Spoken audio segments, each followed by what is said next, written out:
வணக்கம் நேர்களே. பீகார்ல 2 கட்ட வாக்குப்பதிவு அப்படிங்கிறது நடந்து முடிஞ்சிருக்கு. வாக்கு எண்ணிக்கை அப்படிங்கிறது நடைபெற இருக்கு. இந்த சூழ்நிலையில கருத்து கணிப்புகள் வெளியாகி இருக்கக்கூடிய நிலையில, கருத்து கணிப்புகள் சொல்லக்கூடிய விஷயம், பாஜக கூட்டணி வெற்றி பெறும் அப்படின்ற ஒரு விஷயத்த அவங்க சொல்றாங்க. நிறைய கருத்து கணிப்புகள் இந்த விஷயத்த சொல்லுது. இது பத்தி ஆனந்த் சாருடைய தாட்ஸ் என்ன? ஆனந்த் சார்ட்டயே கேட்டு தெரிஞ்சுக்கலாம் வாங்க. வணக்கம் சார். வணக்கம். சார், ஃபர்ஸ்ட் கேள்வி நிறைய கருத்து கணிப்புகள் எல்லாம் பாஜக கூட்டணி தான் வெற்றி பெறும் அப்படின்ற ஒரு விஷயத்த முன்னாடி வைக்கிறாங்க. இப்போ ராகுல் காந்தி அவர்கள் இந்த ஓட்சோரி அப்படிங்கிற விஷயத்த கொண்டு வந்தாரு. நிறைய ஆதாரங்கள முன் வச்சாரு. ஹரியானாலயும் இந்த மாரி ஓட்சோரி நடந்திருக்கு அப்படின்ற மாதிரியான விஷயங்கள் எல்லாம் முன் வச்சார். இருந்தாலும் பீகார்ல இந்த தேர்தல பொறுத்தவரைக்கும் இந்த எக்ஸிட் போல்ஸ் எல்லாம் சொல்லக்கூடிய ஒரு விஷயம், பாஜக தான் வரும். பாஜக கூட்டணி தான் வரும் அப்படின்ற ஒரு விஷயத்த முன்னாடி வச்சிருக்காங்களே. இத எப்படி பார்க்குறீங்க? நான் இப்போ 2024ல லோக்சபா எலெக்ஷன் எடுத்துக்கோங்க. கருத்து கணிப்பு என்ன வந்தது? 300, 350, 400ன்னு. கடைசியில 250 கூட தாண்டல. ஸோ கருத்து கணிப்புக்கும், ரிசல்ட்டுக்கும் சம்மந்தம் இல்லைங்கிறத நீங்க புரிஞ்சுக்கணும். இந்த கருத்து கணிப்பு வந்ததில 2 விதமான கருத்து கணிப்பு இருக்கு. ஒண்ணு மெயின் ஸ்ட்ரீம் நேஷனல் மீடியால வந்த கருத்து கணிப்பு. 2வது யூடியூப்ல வந்த கருத்து கணிப்பு. யூடியூப்ல வந்த கருத்து கணிப்பு தேஜஸ்வி ஜெயிக்கிற மாதிரி வந்திருக்கு. 140, 150ன்னு. தேஷ்பந்து லைவ், ஜெயா நவ் இது மாதிரி 2, 3 இது ஹிந்தி ஜெயா நவ், நம்ம ஊர் ஜெயா நவ் இல்லை. இது மாதிரி 2, 3 யூடியூப் சேனலில் ஆர்ஜேடி ஜெயிக்குது அப்படிங்கிறாங்க.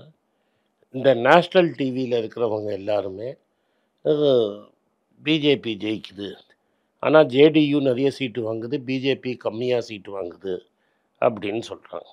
நார்மலாக முன்னெல்லாம் நீங்கள் இது மாதிரி கருத்து கணிப்புலாம் பார்த்தீங்கன்னா, எந்தெந்த ஏரியாவில் சீமான்சாலில் இவ்வளாம், மித்தாலா ஏரியாவில் இவ்வளாம், பாட்னா ஏரியாவில் இவ்வளாம், ஜார்க்கண்ட் சுற்றி வந்த ஏரியாவில் இவ்வளாம், இது மாதிரி கரெக்டாக பிரித்து கொடுப்பாங்க. ஆனால் இங்கே இந்த வாட்டி ஏக மொத்தமாக ஒரு நம்பரை சொல்லியிருக்கிறாங்க. அதனால் எது ரைட்டுங்கிறது தெரியாது. நாளன்னைக்கு பொட்டியை திறந்துருவாங்க. பொட்டியை திறந்தா நம்மளுக்கு தெரிய போகிறது என்ன நடக்க போகுதுன்னு. ஆனால் ஜென்ரலாக நீங்கள் பார்த்தீங்கன்னா, மக்கள் எதிர்வினை இந்த அரசை எதிர்த்து தான் இருந்திருக்காங்க.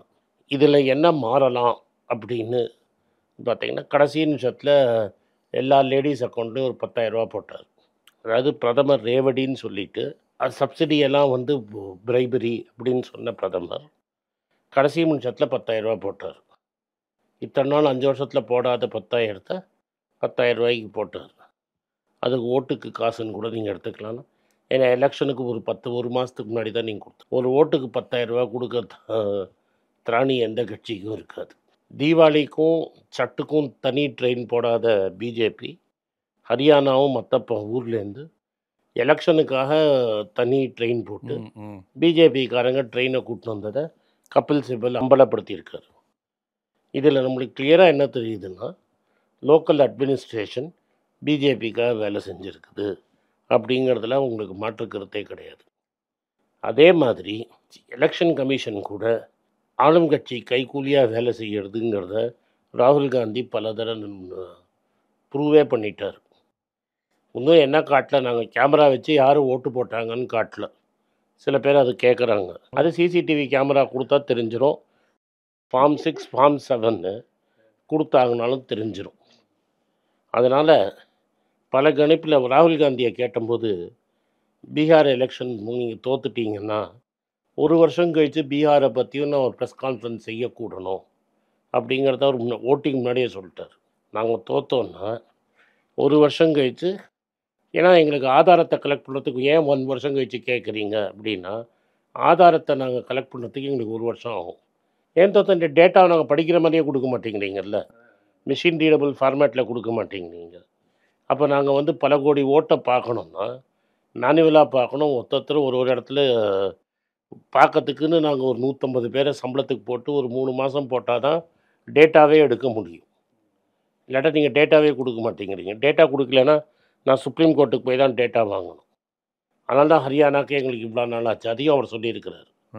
நீங்கள் கரெக்டான மிஷின் ஃபார்மேட்டில் டேட்டா கொடுத்தீங்கன்னா கம்ப்யூட்டரில் போட்டு 2 நாளில் எடுத்து கொடுத்துரும். ஏன்னா கம்ப்யூட்டரே ஃபோட்டோலாம் மேட்ச் பண்ணிவிடும். சேம் ஃபோட்டோ தனியாக எடுனா தனியாக எடுத்து துப்பிடும் கம்ப்யூட்டர். பேப்பரே படிக்க முடியாது தானே கொடுக்குறாங்க.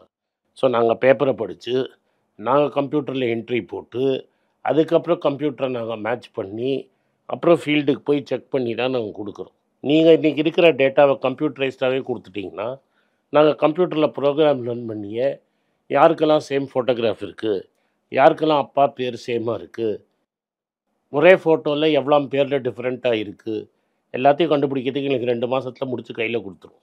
அப்புறம் அந்த 5 மணிக்கு மேலே நடந்த ஓட்டு விஷயத்தையும் நம்ம பார்க்கணும். ஸோ பீகார்லேயும் நடந்திருக்கு. டெஃபினட்டாக நடந்திருக்கு. நடக்காமலாம் எங்கே இருக்குது, நடந்திருக்கு. ஆனால் குயிக்காக கேமராவை டிஸ்ட்ராய் பண்ணிடுவாங்க. ஏன்னா இந்த ஹரியானா ஃபைலுக்கு இது வரைக்கும் எலெக்ஷன் கமிஷன் பதிலே பேசலை. கர்நாடகாவில் ஆலந்தூரில் நடந்த போலில் யார் அந்த டேட்டாவை ரிமோட்டாக மாற்றினாங்கங்கிறத கர்நாடகா போலீஸ் ஐடென்டிஃபை பண்ணிடுச்சு. ஆனால் அவங்க மேலே ஆக்ஷனை எலெக்ஷன் கமிஷன் எடுக்க மாட்டேங்குது. இதெல்லாம் நம்மளுக்கு என்ன காட்டுதுன்னா எலெக்ஷன் கமிஷன் வந்து ஆளும் கட்சிக்கு வேலை செய்யுதுன்னு காட்டுது. ஸோ இதெல்லாம் மனசில் வச்சு தான் நம்ம இந்த எலெக்ஷனை நீங்கள் ரிசல்ட்டை பார்க்கணும். எக்காரணம் கொண்டையும் எப்படி ஒரு 10,000 ரூபா ஓட்டு, ரயில்வே மினிஸ்டர் வேலை செஞ்சது, இந்த எலெக்ஷன் ரிசல்ட்டு எலெக்ஷன் ரோலை எங்கள்கிட்ட கொடுத்து நாங்கள் கண்டுபிடிக்கிறது, இது 3 ஒரு பக்கத்தில் இருக்குது. ஆனாலும் சாதகம் வந்து தேஜஸ்வி காங்கிரஸ் கம்யூனிஸ்ட் அலையன்ஸுக்கு தான் கிரவுண்ட் லெவலில் சாதகமாக இருக்குது. மக்கள் பேசுகிறது அது இதெல்லாம் பார்க்குறச்ச சாதகமாக இருக்குது. நீங்கள் என்ன புரிஞ்சுக்கணுன்னா எந்த சீட்டு எல்லா சீட்டுமே 9,000 ஓட்டுக்கு மேலே ஜெயித்த சீட்டு ரொம்ப கம்மி. ஸோ இந்த ஓட்டு எண்ணிக்கைங்கிறது ஒரு 2,000 3,000 ஓட்டு இந்த பக்கம் அந்த பக்கம் போகுமே தவிர ஒரே சைடில் ஒரு தரப்பாக போகிறதுங்கிறது சாத்தியமே இல்லை. இப்போ வந்து நீங்கள் வந்து இன்னொன்று புரிஞ்சுக்கணும். இந்தியாவிலேயே பர்சன்டேஜ் ஆஃப் முஸ்லீம் மேக்ஸிமம் இருக்கிறது பீகாரில். இப்போ நீங்கள் என்ன பண்ணுறீங்க, உங்கள் பி டீம் ஏன் நிறுத்துறீங்க, அங்கே ஓவைசியை நிறுத்த. நீங்கள் ஓவைசியை ரெகனைஸ் பண்ண மாட்டேங்கிறீங்க அப்படின்னு, அதாவது காங்கிரஸும் தேஜஸ்வியும் வந்து ஓவைசியை ரெகனைஸே பண்ண மாட்டேங்கிறீங்கன்னு அவர் சொல்கிறாரு. தெலுங்கானாலே எங்களுக்கு எகென்ஸ்டாக போட்டி போட்டவர். நீங்கள் சீட்டு கொடுத்து உள்ளே வச்சுக்கணுன்றாரு அவர். சீட்டு தான் நீ எவ்வளோ சீட்டு கேட்கணும்னு இருக்குல்ல. அப்போ இங்கே ஸ்டாலின் வந்து ஸ்டாலினுக்கு எதிர்த்தா பேசினார் போன வாட்டி. அப்போ ஸ்டாலின் சார் வந்து அவங்கள சரியாக கவனிக்கலங்கிறத. அவர் வந்து பிஜேபியோட பி டீம். அவர் ஹைதராபாத்தில் ஒரு குறுகிய ஏரியாவில் வச்சிருக்கிறவர். அவரை வந்து அமித்ஷாவோட சேர்ந்து எங்கெல்லாம் இஸ்லாமியர்கள் இருக்காங்களோ அங்கே ஓட்டை ஆளை நிற்க வச்சு ஓட்டை பிரிக்கிறாங்க. அது போக போக ஒரு முதல் எலெக்ஷனில் ரிசல்ட் வந்தது. போக போக அவரோடது கம்மியாகிட்டே போகுது. வெஸ்ட் பெங்கால் போனார், மகாராஷ்டிரா போனார், யூபி போனார், பீகார், எல்லா இடத்துக்கும் போய் பேசிக்லி இந்த முஸ்லீம் ஓட்டை பிரிக்கிறது. நான் சொல்கிறது உங்களுக்கு புரியுதா? ஒரு பல யுக்திகள் இருக்குது. அந்த யுக்தியில் அது ஒரு யுக்தி. ஸோ இந்த ஓட்டு எப்படி பிரியும் அப்படிங்கிறது யாருக்கும் தெரியாது. இந்த லேடிஸுக்கு 10,000 ரூபா போட்டது, இந்த முஸ்லீம்ஸ் இது மாதிரி டிவைட் பண்ணுறது. பட் பாசிட்டிவ் சைடில் காங்கிரஸுக்கு வந்து extremely backward class and Muslims Congress பக்கம் ஓட்டு நிறைய விழும். சார் இல்லை, இப்போது இந்த தலித் ஓட்டுகள் வந்து சிராக் பாஸ்வானுக்கு விழும் அப்படின்ற ஒரு எதிர்பார்ப்பு இருக்கக்கூடிய சூழ்நிலையில் அது காங்கிரஸுக்கு விழும் அப்படின்னு எப்படி? சிராக் பாஸ்வான்ங்கிறது பாஸ்வான் ஜாதியை சேர்ந்தவர். பாஸ்வான்ங்கிறது பாம்பு பிடிக்கிறவங்க ஜாதி. அது ஷெட்யூல் கேஸ்ட்டு. அவங்க டாமினன்ட் ஷெட்யூல் கேஸ்ட்டு. அவங்க தான் எல்லா கேஸ்ட்டுன்னு அவசியம் கிடையாது. ஸோ இதை மாதிரி பல குரூப்ஸ் இருக்குது. ஸோ ஹிந்தியில் இருக்கிறவங்க என்ன சொல்கிறாங்க, சிராக் பாஸ்வான் போன வாட்டி நிதிஷ்குமாருக்கு அகென்ஸ்டாக கேண்டிடேட் போட்டு பிஜேபி அவரை தூண்டி விட்டு அலைன்ஸ்லேயே வச்சுக்கிட்டு அவர் பிஜேபி அகென்ஸ்டாக கேண்டிடேட் போடாமல் வெறும் ஜேடியூக்கு அகென்ஸ்டாக கேண்டிடேட் போட்டிருக்காங்க. இந்த வாட்டி என்ன சொல்கிறாங்கன்னா பீகாரில் பாஸ்வானோட சிம்பலில் பிஜேபிக்காரங்களுக்கு டிக்கெட் கொடுத்துருக்காங்கன்னு. எப்போ வேணால் அவர் வந்து அந்த கட்சியை உடைக்க முடியும். பாஸ்வானுக்கு ஒரு 15 சீட்டோ 20 சீட்டோ எவ்வளோ கொடுத்தாங்கன்னு தெரியாது. அவ்வளோ ஜேடியும் 101, பிஜேபியும் 101. இந்த பாஸ்வானுக்கு கொடுத்த சீட்டில் ஒரு 10 சீட்டு பிஜேபிக்காரங்க வந்து வச்சுருக்காங்க. ஸோ இப்போ பாஸ்வான் குரூப்லேயே 2 இருக்குது. ஒன்று சிராக் பாஸ்வான், இன்னொன்று பசுபதி பாரஸ்னு வந்து ராம்விலாஸ் பாஸ்வானோட பிரதர் தனியாக இருக்கிறாரு. ஸோ பிஜேபி என்ன பண்ணால் அவங்க குடும்பத்தையும் டபுள் கேம் ஆடினாங்க. ஒருத்தர் 2 பேரும் முதல்ல வந்து சித்தப்பா வந்து 5 எம்பியில் 4 எம்பியை கூட்டிகிட்டு போய் பிஜேபியோட சேர்ந்தார். இப்போ இந்த எலெக்ஷனில் கம்ப்ளீட்டாக அவர் தோற்றதுனால அவரை கட்டிட்டு பையனை சேர்த்துக்கிட்டாங்க. மாற்றி மாற்றி சேர்த்துப்பாங்க. சிராக் பாஸ்வான்கிட்ட என்ன ஆசையை காட்டியிருக்காங்கன்னா, ஒரு நாளைக்கு உங்களை வந்து நாங்கள் சீஃப் மினிஸ்டர் ஆக்குவோம். இது வரைக்கும் நிதிஷ்குமார் தான் எங்கள் சீஃப் மினிஸ்டர் கேண்டிடேட்னு அவங்க சொல்லலை. ஸோ பாஸ்வானுக்கு ஒரு ஆசையை காட்டியிருக்காங்க, நீ சிஎம் ஆகிறதுக்கு வாய்ப்பு இருக்குது. ஸோ இதில் வந்து battle within battle, that is பயங்கர உள்குத்துகள் இருக்குது. நிதிஷ்குமாருக்கும் சிராக் பாஸ்வானுக்கும் பொலிட்டிக்கல் அண்ட் ஹிஸ்டாரிக்கலாகவே ஒரு பிரச்சனை இருக்குது அப்படிங்கிறது இருக்கிறது தான். ராம்விலாஸ் பாஸ்வானுக்கு ஒரு வருத்தம் என்னென்னா, அவர் என்றைக்கும் ஒரு நாளைக்கு கூட அவரை வந்து நீங்கள் சிஎம் ஆக விடலைங்கிற வருத்தம் இருக்குது. ஸோ அந்த வருத்தங்கள்லாம் இருக்குது. ஸோ சில பேர் என்ன பேசிக்கிறாங்கன்னா, சிராக் பாஸ்வான் நிற்கிற இடத்துல இல்லைன்னா நீங்கள் வந்து லண்டனுக்கு போடுன்னு ஜேடியூக்காரனே சொல்கிறான் அப்படிங்கிறாங்க. நிதிஷ்குமாரோட கட்சிக்காரங்களே சிராக் பாஸ்வானை தோக்கடிக்கணும்னு வேலை செய்கிறாங்கன்னு சில பேர் பேசுகிறாங்க. கடந்த முறை நிதிஷ்குமாருக்கு போட்டியாக தானே சிராக் பாஸ்வான் வேலையை பார்த்தாரு, அதையும் அவர் ஓப்பனாக சொல்லிட்டாரு. இப்போ இவர் திரும்பி ரிட்டர்ன் பண்ணுறார். ஸோ இதில் பல கன்ஃபியூஷன் இருக்குது. ரெண்டு கூட்டணியிலையுமே கரெக்டாக டிவிஷன் நடக்கலை. இப்போ எங்களுதையும் கூட்டணியில் சரியாக நடக்கலை. ஒரு 10 கான்ஸ்டுவன்சியில் ஆர்ஜேடியும் காங்கிரஸும் 5 கான்ஸ்டுவன்சி, கம்யூனிஸ்ட்டும் ஆர்ஜேடியும், பிஐபியும் ஆர்ஜேடியும், இது மாதிரி ஒரு 10 இடத்துல விதவிதமான கட்சி எங்களுக்குள்ளேயே ஃப்ரெண்ட்லி ஃபைட் அப்படின்னு சொல்கிறது இருக்குது. அது ஃப்ரெண்ட்லி ஃபைட்டுங்கிறது பேசிக்கலி எங்கள் கூட்டணி வரல. ஆனால் இப்போ என்ன பேசிக்கிறாருன்னா, ராகுல் காந்தி ஃபோன் போட்டு இந்த 10 கான்ஸ்டுவன்சியில் யாரை சப்போர்ட் பண்ணுறது அப்படிங்கிறத அவங்க டிசைட் பண்ணிட்டாங்க. யாராவது ஒருத்தருக்கு போடணும், ஒருத்தர் போடணும், அந்த இன்னொரு ஆள் பேலட் பாக்ஸில் இருந்தாலும் இன்னொருத்தருக்கு போடணும்னு. இதே ப்ராப்ளம் பிஜேபிலையும் இருக்குது. பிஜேபியில் பல பேருக்கு சீட்டு கொடுக்காதவங்க தனியாக நிற்கிறாங்க. ஸோ இந்த ஓட்டு பிரிக்கிறதுங்கிறது ரெண்டு பக்கத்துலேயும் இருக்குது. அதனால் இப்போ வந்து டெஃபினட்டாக வந்து இப்போ அமித்ஷா சொல்கிறார் 160 சீட்டு நாங்கள் ஜெயிப்போம்னு. அப்போ ஹரியானா பண்ண வேலையை இங்கே பண்ணலன்னா இப்போ நீங்கள் எல்லா அரசியல்வாதியும் சொல்லுவான், நான் 224 சீட்லேயும் ஜெயிக்கிறேன். இப்போ தமிழ்நாட்டில் வந்து நான் ஜெயிக்கிறேன்னா எல்லா சீட்லேயும் நான் ஜெயிப்பேன்னு சொல்லலாம். அது எப்படி என்னால் கரெக்டாக 134 சீட்டில் எங்கள் கூட்டணி ஜெயிக்கும்னு சொல்ல முடியும்? அப்போ உங்களுக்கே நீங்கள் ஆல்ரெடி முன்னாடி ஏதாவது ஒரு உள்குத்து வேலை பண்ணலைன்னா இப்போ திமுகவால் சொல்ல முடியுமா எங்கள் கூட்டணி 161 சீட்டில் ஜெயிக்கும்னு?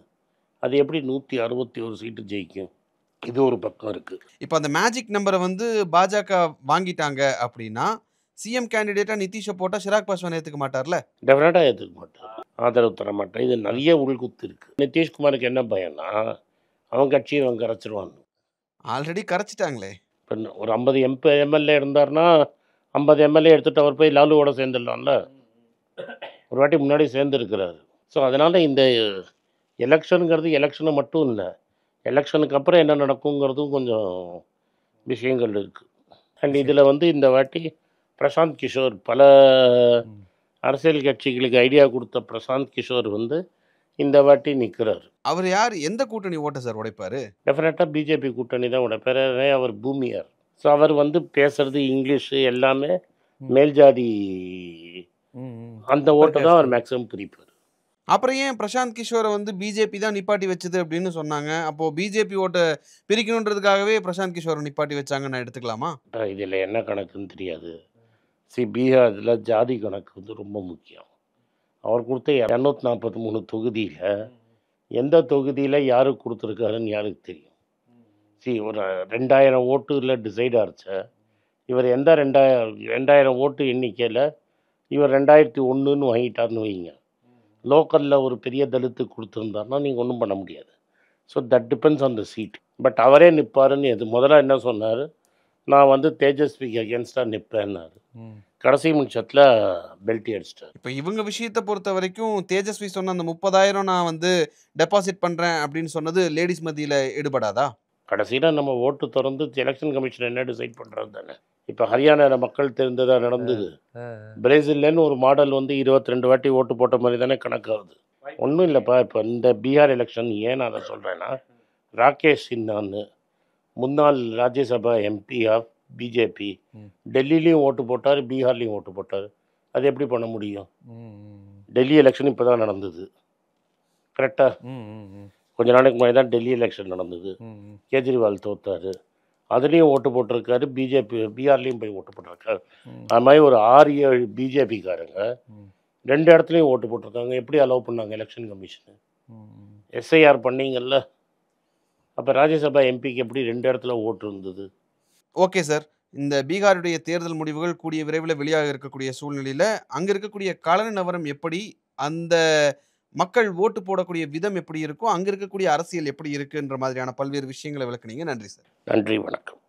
வணக்கம். இது ஆனந்த் ஸ்ரீனிவாசன். இது என்னோட பர்சனல் சேனல். மணி பேச்சுக்கு தனியாக ஒரு சேனல் இருக்குது. அது டெலிகிராஃப் சேனல். இது என்னோட பர்சனல் சேனல். நான் என்ன நினைக்கிறேன், நான் தத்துவ பேச்சை பற்றி என்ன பேசுகிறேன், நான் பொருளாதாரத்தை பற்றி என்ன நினைக்கிறேன், ஜென்ரல் பொருளாதாரத்தை பற்றி நினைக்கிறேன், என் ஐடியாலஜியை பற்றி நான் என்ன நினைக்கிறேன், என்னோட ஃபிலாசபி, என்னோட நம்பிக்கை, ரமண மகரிஷி, சார்லி மங்கர் பற்றிலாம் என்ன நினைக்கிறேன்னு இதில் பேசுவேன். இதில் வீடியோ அப்டேட் அப்பப்போ வரும். நீங்கள் சப்ஸ்கிரைப் பண்ணிங்கன்னா என்ன நீங்கள் பர்சனலாக ஃபாலோ பண்ணுறீங்க. இது மணி பேச்சு இல்லை, இது இன்வெஸ்ட்மெண்ட் இல்லை.